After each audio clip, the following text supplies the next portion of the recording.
Well, most people are familiar with the plot of the Tom Cruise movie Minority Report, a concept of pre-crime being used to prevent crimes before they happen.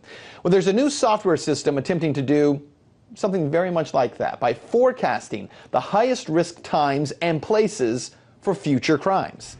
Access through any browser, fixed or mobile, on any internet-enabled device, including tablets, smartphones, laptop, and desktop computers.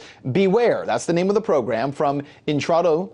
Searches, sorts, and scores billions, with a B, billions of commercial records in a matter of seconds, alerting responders to potentially deadly and dangerous situations while en route to or at the location of a call. Interesting stuff. Here to talk about this is Derek Smith, Director of Cybersecurity Initiatives at the National Cybersecurity Institute at Excelsior College. Thanks so much for coming in, Derek. Thank you. Glad to be here. All right, so officers already have a lot of this information at their disposal, be it inside their cruiser from their laptop or on a number of different databases. What's unique about this particular technology?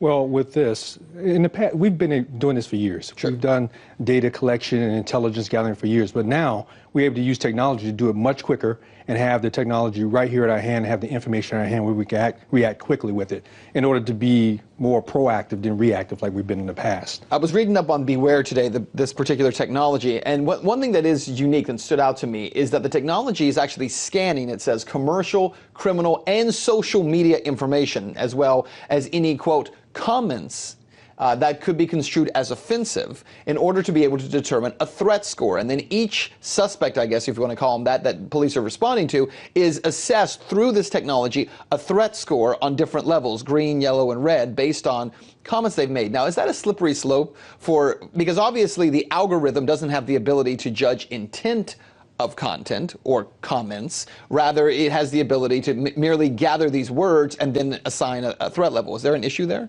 Well, there is an issue there. Here's the issue. If we go by just that predictive information alone, we'll have a problem. It has to be a two-step process. And that second step is that someone needs to analyze that data, needs to look at that person, maybe the past and things that group or person have done, and then make some type of analysis and some type of judgment there.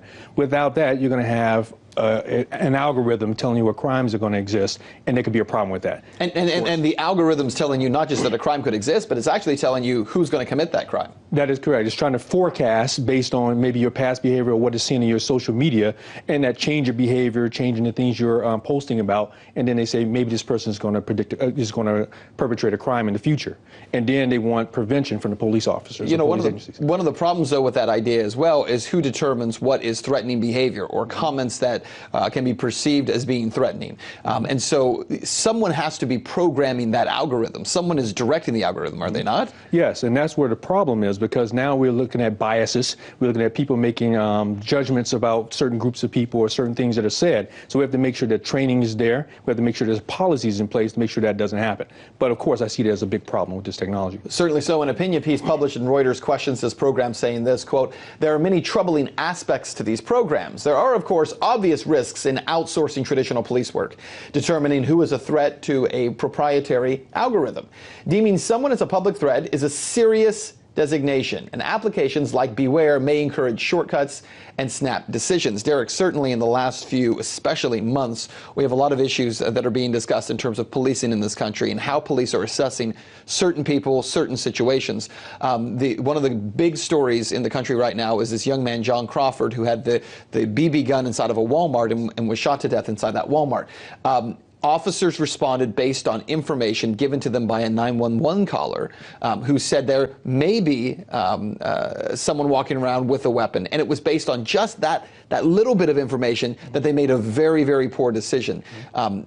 Do you foresee lawsuits in the future over this kind of technology, of people saying, you're allowing basically a computer to tell you that this person is a criminal? Yes, I do see lawsuits in this way. Basically, it's another form of profiling in a way, because we're looking at the data alone. We're looking at, basically, it's the information that goes in, garbage out, as we say. So if you put in past crime statistics and you're looking at what people are saying, those people tend to be the same people that may be perpetrating crimes in the future. But if we judge by that and try to predict on that, we can have problems. And then that leads to lawsuit, that leads to civil rights problems and things like that. So we have to be cognizant of that. There's already distrust of the government and police agencies. We have to be very, very upfront about what we're doing here and make sure that we address these issues up front. Yeah, I mentioned in the kind of the lead into this, the issue of pre-crime, the idea for a minority report, and a lot of people have talked about that recently. Is there some positives to this technology? Maybe not going as far as searching through someone's social media comments and looking for keywords, but is there something positive in terms of some of this technology that's out there right now that gives officers, you know, at the moment, a kind of a variety of information coming in at one time to be processed properly? Yes. Well, there's two things I see. First of all, we look at problems that could occur, but we also look at victimization. Maybe if I'm looking at your Facebook page or some of your social media, I can identify the type of person or problems that you're having that might be something that I can intervene with, or the police agency can intervene and stop the problem from happening before it occurs. Bullying, picked on at school, things like that. So that's a positive thing that can come from that. Also, we look at being able to put police sources in the right place at the right time. Would you rather the decision be made based on bias, based on police profiling, or based on true analytical and quantitative data? Yeah. So you think about that, it could be a positive thing. Absolutely. Derek A. Smith, Director of Cybersecurity Initiatives at Excelsior College. Thank you very much. Thank you. And more than 76 million customers of J.P. Morgan Chase have been affected by the latest cyber attack on the banking giant.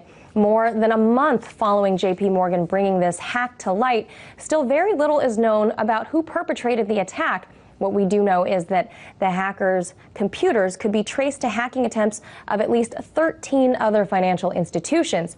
J.P. Morgan said the attackers obtained names, phone numbers, and some email addresses, but did not penetrate enough to get account information or social security numbers, and that there were no evidence of any illicit movement of money across affected households. Now, the Obama administration appears to have begun receiving periodic briefings on the J.P. Morgan Chase attacks, along with several other financial firms this summer, as a part of a new effort to ramp up security communications between the institutions and national security agencies. So joining me to discuss these latest revelations is Derek A. Smith, Director of Cybersecurity Initiatives at the National Cybersecurity Institute at Excelsior College. Thanks for being here, sir. Thank you for having me. Now, 76 million customers at J.P. Morgan Chase were affected by the cyber hacking. I'm actually one of them myself. Apparently just names, addresses, phone numbers, other contact information of the customers were taken. What do you think was the motive for this sort of attack? Well, it's going to be hard to say what the motive actually is, but since it is contact information, one of the things I think they will probably try to do with it is start contacting people like you who are affected by it and use it for phishing type attempts. So if they can get information from you, to get you to give them more information on a phone call or through mail or something like that, they can use that information to go to get further information, to get financial information, to get deeper into your accounts and possibly gain money from that. Like, could they possibly contact me, let's say, and call and say that they're from J.P. Morgan Chase because they know this information about me and use it that way? Absolutely. That's one of the biggest tricks that they'll try to do. They'll call you up and they'll try to get you to give them bank account information or go on to verify some type of information.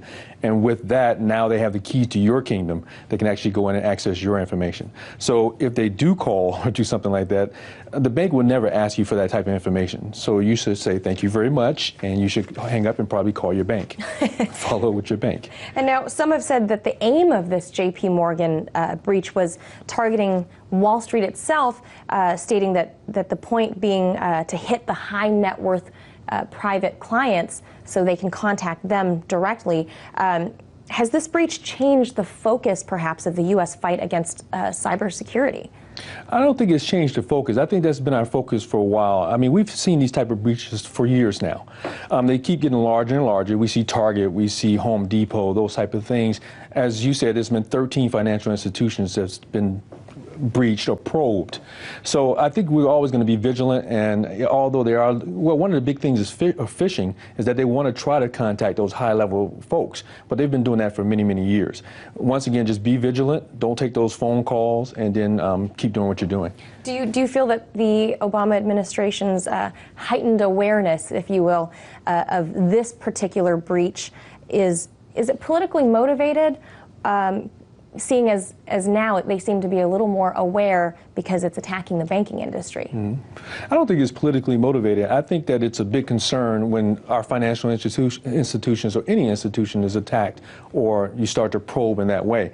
There's increased heightened alertness of this only because, I think, in my opinion, only because it's happening so often and it's getting larger and larger and larger. But remember, they got contact information, which a bank or financial institution would not protect as strongly as, say, your account information. Right. So it's something to be concerned with, but not as concerned as if they had your social security numbers and things like that. And now, many of these attacks are coming from outside of the U.S. Increasingly, they're coming from China, they're coming from Russia, and it seems to be very difficult for the administration to track down in the long run and prosecute who these attackers are. Why do you think it's so difficult for them to capture these cyber hackers and even pinpoint who they are? Well, for one thing, cyber hackers, when you do something at this magnitude, you have sophisticated people who are doing these types of things. So they're going to use means and modes that are hard to track. I spent 18 years as a federal agent, and it's hard to track these folks down because they will maybe even use your computer, maybe use other people's computer. We have something that they call a zombie. They'll take your computer over and use that to perpetrate the hack. So with that being said, FBI may show up at your door and not the real person's door that's perpetrating the attack. So it's very, very difficult because of the many different techniques they have in order to hide their steps. And they're very good at hiding their steps. They've been practicing this type of thing, and they're trained to do it. Now, what type of security? I mean, you would think an institution as big as J.P. Morgan Chase, the biggest banking institution in the United States, has the top-notch cybersecurity, but yet hackers are still able to even hack even the most basic information. What can these banking institutions change, and how can we, the consumer, be protected? Right. Well, first, it's very, very difficult because of this. We have folks who are continuously attacking our systems, continuously learning more, and we're very, I'll say, reactive versus proactive. So companies have to start spending time to be more proactive in order to try to thwart these type of attacks. We have to stay on the cutting edge of technology. These folks spend all their time doing nothing but figuring out how to attack us. We have to spend all our time defending against it and trying to attack a lot more. Got it. All right. That was Derek A. Smith, Director of Cybersecurity Initiatives at the National Cybersecurity Institute at Excelsior College. It's a growing trend. The things that are meant to make us more secure have now become the very things that can threaten our security. These little things. Wi-Fi connected security cameras, most commonly used by parents, as nanny cams have turned into baby creepers and tools for voyeurism. Recently, a nanny in Houston, Texas, was spooked by a man who hacked into the nanny cam and whispered to her as she was changing the baby. She acted promptly and unplugged the equipment and notified the parents. Before that, another case out of Texas. This time, the hacker turned his vitriol to the parents, who rushed into the baby's room after hearing strange voices. The startled parents saw the camera moving around on its own as it met eye to eye with the parents. The voice then called the man foul names and even called his wife the B word. Those parents, too, quickly disconnected the camera. It's safe to say that probably most manufacturers have some sort of vulnerability. Thousands and thousands of similar hacks have been reported across the globe. There are several websites where, at a premium, you too can become a voyeur of these so-called nanny cams without having to do the hacking yourself. But it doesn't stop there. You can live stream basically any type of Wi-Fi camera, ranging from inside someone's home to the security camera of a local liquor store. It's easy to fall victim to one of these hacks, but it's also pretty easy to protect yourself against them. Gary Milewski is a cybersecurity expert who has a few simple rules for you to follow when dealing with cameras in your home. Well, the first thing they have to do when they get a nanny cam or a webcam is change the default password. Hackers go after the password. The second thing they can do is to change the port that it's on the internet. I recommend using a very high port because hackers scan on low port numbers usually. In addition, you probably want to put it behind a firewall if you can. Make sure you're using the latest firmware or patch update from the manufacturer so it doesn't have any vulnerabilities that hackers can go after. And finally, check the logs on this device if you can. Other cybersecurity experts like Derek Smith agree that this is an emerging threat to consumers and that there will only be more of this to come. Number one, it's definitely going to get worse. As long as we're attached to the internet, we're going to have problems. I always say the internet is the best invention ever, and it's the worst ever. So think about this. If we're able to turn our fireplace on, or control the water, and I turn your water on and let the water overflow in your home, or I turn the heat up as far as it can go or down, or turn the fire on in your home and something catches fire. So now we talk about this Internet of Things where everything is connected to the internet. If everything is connected to the internet and I'm a hacker, I'm the bad guy, and let's say they all have default passwords as well, I can control everything in your house and everything in your life. But I can control your car, your laptop, your flight plans, your vacations. I can unlock your doors because now they're going to be attached to your door locks. There's nothing that in your life that I won't be able to touch. Mr. Smith also said that if you notice your webcam has been compromised, the first thing you should do, as counterintuitive as it may sound, is actually not to unplug it. Rather, simply calmly cover the camera with a sheet or a scarf and contact the police away from the camera's range. He says that once you disconnect the camera, you've just deleted any possible way for the authorities to track the perpetrator. While some states in the U.S. already have laws pertaining to these types of hacks and consider them invasions of privacy or trespass, many victims don't really have much recourse when it looks as though many of these hacks originate outside of the U.S. So let these serve as a cautionary tale as more and more of our lives become hackable. In Washington, Manila Chan, RT. But while it provides a convenience, some consumers have already called it creepy, namely because of what it means for the user's privacy. Your passwords, your pictures, your videos are going to be sent in what we call clear text, which means any bad guy can intercept them and can look at your pictures, look at your videos, and even communicate with the machine and turn it on and watch what's going on in your home. We see with those video cameras now, they're watching babies in their cribs and they're talking to babies. They'll be able to do the same thing with this device. They'll be able to talk to you in your home, watch you in your home. So that's where the privacy issue comes in. Trump's Twitter account has been his not-so-secret weapon all along, but now security experts will need to make sure it's not used against him. As I said, I was a federal agent for 18 years. Me trying to figure out what he's saying and how he's saying it and what he's going to release is going to be the biggest burden. And also recognizing threats and things that's coming back at him and which one are valid threats that I have to vet as an agent. A matter of time until a major hack hits the nation's power. Before we had the internet, it was pretty safe because you had to get physical access to actually protect it. But now everything is going digital. So now we're taking this old technology, trying to mesh it with this new technology, put it on the internet, and anything that touches the internet or wireless has the vulnerabilities that comes with being connected to the internet.